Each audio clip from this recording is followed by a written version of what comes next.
नमस्कार, फर्स्ट बिहार झारखंड देख रहे हैं आप। मैं हूं आपके साथ आर्यन आनंद। पूरे बिहार में और पूरे भारत में लॉकडाउन है। ऐसे में जो कहा जा रहा है कि सोशल डिस्टेंस को फॉलो करना चाहिए। फिलहाल एक खबर निकल कर आई मुजफ्फरपुर से, जहां एक पंचायत बैठाई गई और वहां 2 महिला का बाल मुंडवा दिया गया, वहीं एक बुजुर्ग को मैला पिलाया गया। सोशल डिस्टेंसिंग की बात कही जा रही है और जो मुजफ्फरपुर में हुआ वो कहीं ना कहीं एक पंचायत बैठा कर हुआ जहां भीड़ थी। खैर, इसके साथ कल गुजरात में हमने देखा कि किस तरीके से प्रवासी मजदूर पहुंचते हैं रेलवे स्टेशन, जिसके बाद उन पर लाठी चार्ज की जाती है। लेकिन अब तक उस पर कार्रवाई नहीं हुई। न विपक्ष ने बढ़िया से सवाल उठाया और न जिस तरीके से बिहार के लोग फंसे हैं, तो बिहार की अगुवाई करने वाले मुख्यमंत्री नीतीश कुमार ने भी इस पर अब तक चर्चा नहीं की है। इन तमाम मुद्दों पर चर्चा के लिए मौजूद हैं हमारे साथ राजद के वरिष्ठ नेता शिवानंद तिवारी। कल मुजफ्फरपुर से एक घटना निकल कर आई सर, जिस तरीके से 2 महिलाओं के बाल का मुंडन कर दिया गया, उसके बाद एक जो बुजुर्ग थे उन्हें मैला पिलाया गया। लॉकडाउन है पूरे देश में, उसके बाद पंचायत बैठा गई और उसके बाद इस तरीके के हरकत, सर इसको कैसे देखते? देखिए, प्रवृत्ति जो है बढ़ रही है। डाइन और किसिंग का अंधविश्वास जो है हम लोगों के समाज में पहले था और माने इक्का दुक्का कहीं सुनाई दे रहा था। लेकिन इधर जो है झारखंड में भी, बिहार में भी इस तरह की घटनाएं बढ़ रही हैं। अब मतलब बताइए, मुजफ्फरपुर शहर जो उत्तर बिहार की राजधानी जिसको कहा जाता है, वहाँ इतना पुराना शिक्षा वगैरह की व्यवस्था है और उस समाज में इस तरह का अंधविश्वास जो है, वो कि आप जो है महिला पी रही है किसी की हत्या कर दीजिए, ये बात जो है समझ के बाहर है। नीतीश जी कहते हैं कानून अपना काम करेगा। कानून कहाँ काम कर रहा है? कानून का भय कहाँ है? बल्कि पुलिस फोर्स पर हमला होता है। ऐसी स्थिति पैदा हो गई है। अभी कल परसों तरसों एक खबर छपी थी नॉर्थ बिहार से ही कि प्रेम प्रसंग था, उसमें लड़की के बारे में पंचायत में फैसला दिया, उसको गर्म लोहे से उसको दाग दिया गया। वो लड़की बहादुर थी, वो थाने में गई, उसने केस जो है दर्ज करवाया। लेकिन इस तरह की जो घटनाएं हो रही हैं उसमें जितने लोग शामिल हैं उन सबको आप बंद नहीं कीजिएगा। गांव में सामूहिक रूप से इसमें जुर्माना लगाना चाहिए और दंडित जो है किया जाना चाहिए। दूसरी बात यह है कि देखिए, इन सब घटनाओं के पीछे संपत्ति का भी मामला होता है। कोई विधवा औरत है, अब विधवा औरत है तो उसका एक हिस्सा होता है, पति का हिस्सा उसको जो है मिलेगा।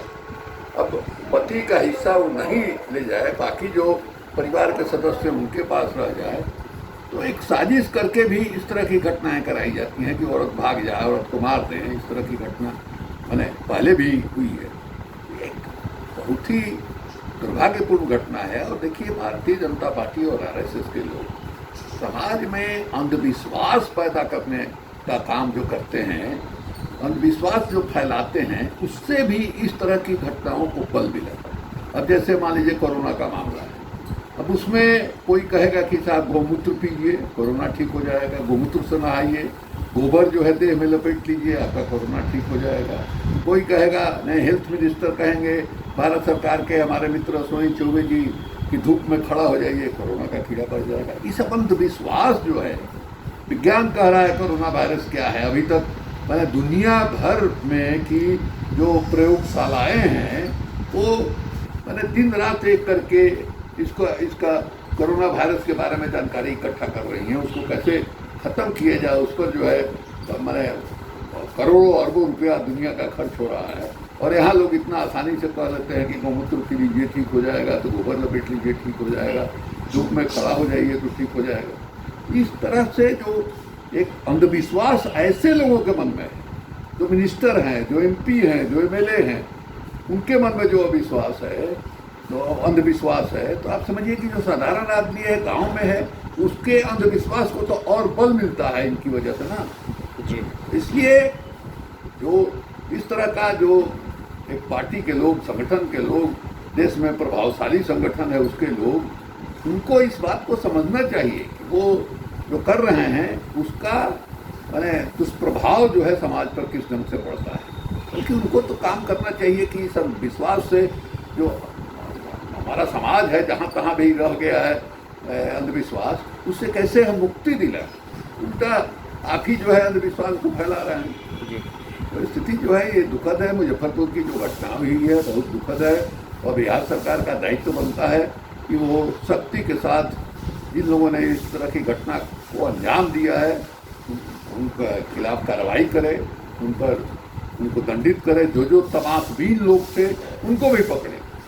कल सर गुजरात में प्रवासी मजदूरों पर लाठीचार्ज कर दिया गया। ऐसी वारदात जब बांद्रा में हुई थी तो गृह मंत्री ने चिंता व्यक्त की थी।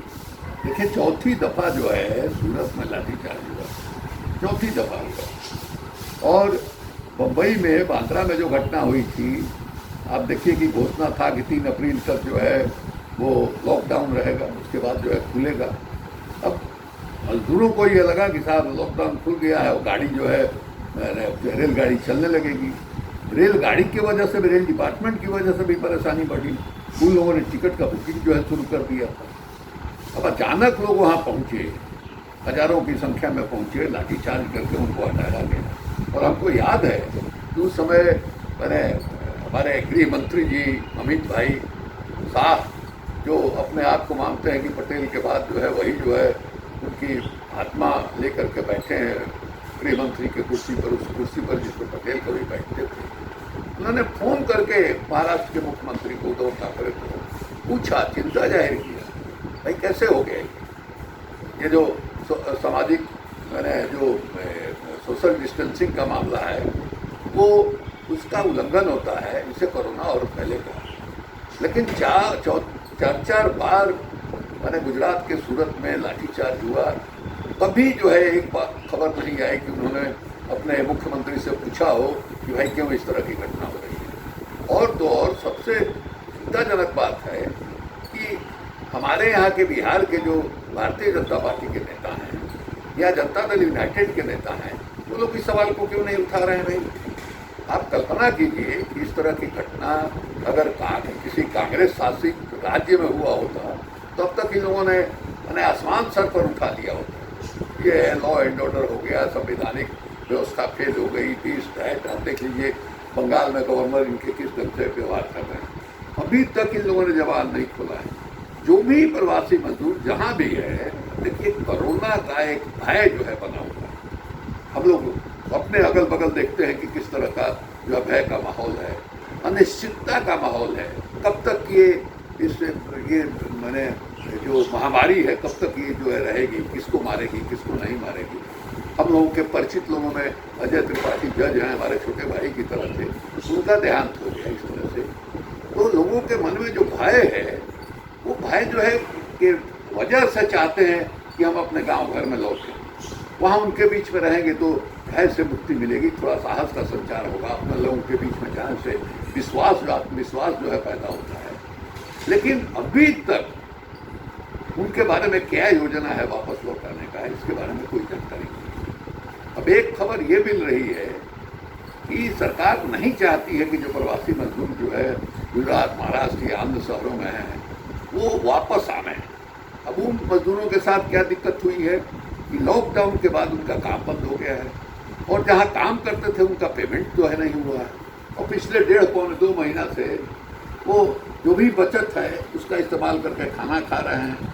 जहाँ तहाँ राज्य सरकार भी जो है चला रही है, खाना वाना दे रही है, लेकिन कई लोग ऐसे हैं जिनको खाना नहीं मिल रहा है, भूख वाली स्थिति है। तो इसमें सरकार की ओर से आश्वासन तो मिलना चाहिए। हमारे भारतीय जनता पार्टी के नेता यहाँ सुशील मोदी जी रोज बयान देते हैं, इसके बारे में हम मौन है। हमारे रविशंकर जी इतने बड़का मंत्री हैं भारत सरकार में, कुछ नहीं बोल रहे हैं। ये बड़े लोग हैं, क्या नाम है, गिरिराज सिंह, अश्वनी चौबे, इनकी ओर से भी कोई आवाज़ नहीं निकली। ये बहुत ही चिंताजनक बात है। हमारे यहाँ के लोग बेचारे गरीब लोग पलायन करके जाते हैं और उनको बेचारे नहीं कहना चाहिए। वहाँ जो अर्जित करते हैं उसका हिस्सा जो है वो अपने परिवार को भेजते हैं। अगर उसको जोड़ा जाए तो एक बहुत बड़ा कंट्रीब्यूशन जो है बिहार के आमदनी में उनकी ओर से होती है। इस बात को लोग भूल जाते हैं। वो हमारे एक ढंग से समझिए कि बिहार की जो इकोनॉमी जो है बहुत ही कमज़ोर है, उसके रीढ़ की हड्डी है वो इस कमज़ोर इकोनॉमी के लिए। अब उनके बारे में आज वो संकट में है, आज वो बेचारे मानसिक रूप से परेशान हैं, वो भय के वातावरण में जी रहे हैं और हम उनको छोड़ दें, ये तो बहुत बड़ी गद्दारी होगी। इसलिए हम बिहार के मुख्यमंत्री से भी मांग करेंगे, कहेंगे भाई आप बात कीजिए। आप जो आजकल एकदम बिल्कुल आत्मसमर्पण की मुद्रा में दिखाई दे रहे हैं नरेंद्र मोदी के सामने, दिल्ली सरकार के सामने, उस समर्पण की मुद्रा को छोड़िए। इतिहास जो है की चिंता कीजिए कि किस ढंग से, जिस तरह से आप ये संकट का मुकाबला कर रहे हैं और जिस तरह से भारत सरकार जो है हर जगह असहयोग कर रही है, और आप मौन हैं। आपको याद होगा जब वो 2015 का विधानसभा का चुनाव महागठबंधन के नेता के रूप में लड़ रहे थे नीतीश जी, उस समय उन्होंने भारतीय जनता पार्टी के बारे में कहा था कि भारतीय जनता पार्टी का मतलब होता है कि मैंने बहुत झूठा पार्टी, ये उन्होंने कहा था और वो साबित हो रहा है बिल्कुल। बल्कि जो अभी प्रवासी लोग आए हैं बाहर से, जिसके बारे में भाजपा की ओर से कहलवाया गया कि उनसे पैसा नहीं लिया गया, यहाँ केरल से कल दानापुर में जो लोग आए उन्होंने कहा कि पैसा लिया गया है जी। आज ही एक अखबार में, हिंदुस्तान अखबार में खबर छपी है धनबाद से, वहाँ भी बताया कि पैसा लिया गया है। ये स्थिति है, इस पार्टी का भरोसा करना बहुत मुश्किल है। और हमारे प्रधानमंत्री जी कभी मैंने प्रवासी मजदूरों के साथ जो दिक्कत है, विद्यार्थियों के साथ जो दिक्कत है, ये जो आनंद फानन में बिना नोटिस दिए हुए 4 घंटे के नोटिस में उन्होंने लॉकडाउन कर दिया, उसका जो नतीजा था बाद में दिखाई दिया। हजारों लाखों की झुंड में लोग चले जा रहे हैं, हजार किलोमीटर, 1,500 किलोमीटर पैदल चल के लोग अपने गाँव में पहुँचे हैं। कभी प्रधानमंत्री जी ने उनके दुख तकलीफ की चर्चा नहीं।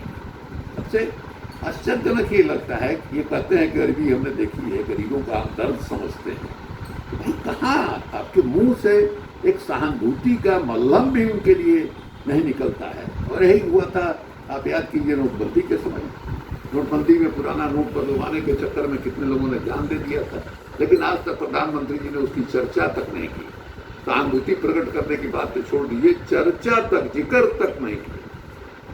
ये हालत है, बहुत ही चिंताजनक माहौल है। और हम बिहार के भाजपा के नेताओं से और बिहार के मुख्यमंत्री से मांग करेंगे कि जो प्रवासी श्रमिक के अंदर जो बेचैनी है और जिस वजह से बेचैनी है, भारत सरकार से बात करके कोई एक उसका कार्यक्रम जो है बनवाएं, तो ताकि उनको दिलासा मिल सके कि नहीं आज नहीं, कल नहीं, परसों हमको जाने का मौका मिलेगा। बिहार के आधुनिक अस्पतालों में से एक NSMCH multi speciality 350 bedded hospital, अनुभवी डॉक्टर एवं ट्रेन्ड पैरामेडिकल स्टाफ, विश्व स्तरीय सुविधाओं के साथ अत्याधुनिक ऑपरेशन थिएटर, ICU, NICU, निशुल्क OPD परामर्श, 24 घंटे इमरजेंसी सर्विसेज और जटिल गर्भावस्था का इलाज। Netaji Subhash medical college and hospital, Amhara, Bihta, Patna.